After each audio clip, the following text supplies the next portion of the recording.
Kosi's daughter for getting married without informing her. So America I didn't we na 2022 we bata na 2023 nwanne kene Chineke onye mere nka ndị ndụ nwe mmụta mmadụ dị ka Chinyere Judith Okoye Benson Nduruo onye na-akpọrọ m ihe ọbụla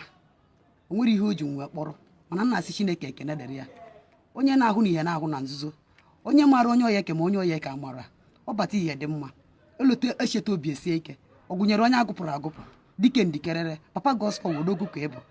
Chineke nwanne ekene gị nye mmeso ọma gị niile nke imesoro m n'isi Chinyere nwe mmụọ nya mụjire nya aka mụjire nya ọkpa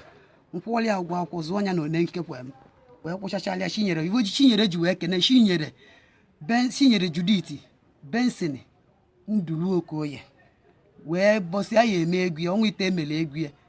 ka ọ gbara nkwụ nwaanyị Chinyere atụpụrụ m ọnụ ya na di ya agbacha ava nkwụ nwaanyị ọ tụọ ime na abụọ nwanne nna ya jee ọmụgwọ jesha ọmụgwọ n'ime na aba ahụ ya na ndị otu ya anaba akpali ya o wee pụtazie na ọ pụrụ dike pụọ agbala na ọ bụrụ m nwa mụrụ ya mana m na-ekwu okwu n'ụbọchị nke taa o wee jee gbaa akwụkwọ amakwata nwa wee gbaa akwụkwọ etu m si ekwue hei Chineke gospel asụa nọ n'ike m ka o si wee pụta n'ike ka o si pụta nwa ala na abụọ Chinyere takata avụ n'ụwa ya ive mgbu ebidogo dibịa gwọtara ya onye ekpele avụtara ya n'ọvụ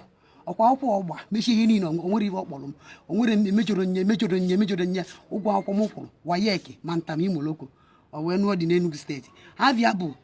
Chinyere Judith Ojukwu ka ọ na-aza n'Enugu steeti wee na-asị Chineke mere o wee nụọ di wee nwụta nke ya na ive mgbu ebidogo na ọnwa mvụnata ihe ọma n'ụwa ya te n'ojiri ọnụ a kwuo ihe mmelie ọ bụ na o kwuru ihe mmelie ya na di ya ive mgbu ebidogo ọkwa agbachago akwụkwọ bajezie ka ba bili asụara ọ bụ na m nwee chi ọzọ Chineke ama mmeli m ya ọ bụ na m enwere chi ọzọ na Chineke dị ndụ ka m na-akpọkwu Chineke ya nụrụ nya bụ ọgwụ ma nwoke ma nwaanyị na-akpanye elie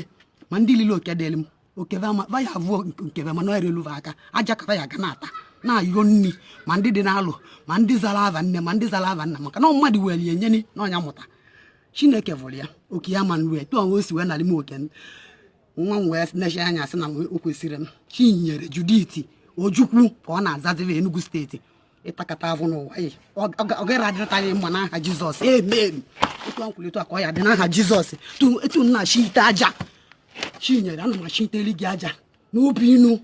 ihe avive mgbu na ndụ ya Chinyere ihe avive mgbu na ndụ ya ihe avive mgbu na ndụ ya n'aha Jizọs dịka nna agha bụ aja ihe atakata avụ n'aha Jizọs amen